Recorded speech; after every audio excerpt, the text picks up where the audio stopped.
We're going to kick the tour off with Trump Tower, the crown jewel in Donald Trump's global real estate empire. His Fuckingham Palace, if you will.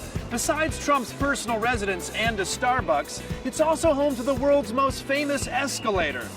Well, the world's only famous escalator.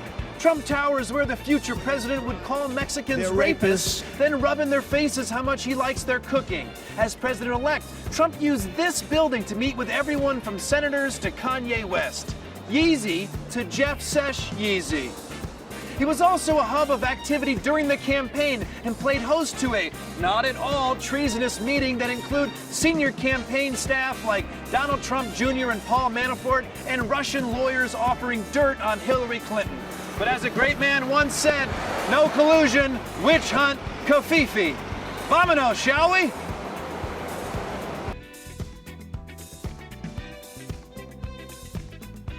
You want some more Trump tour? Click that. No. You should. Come on. Come on.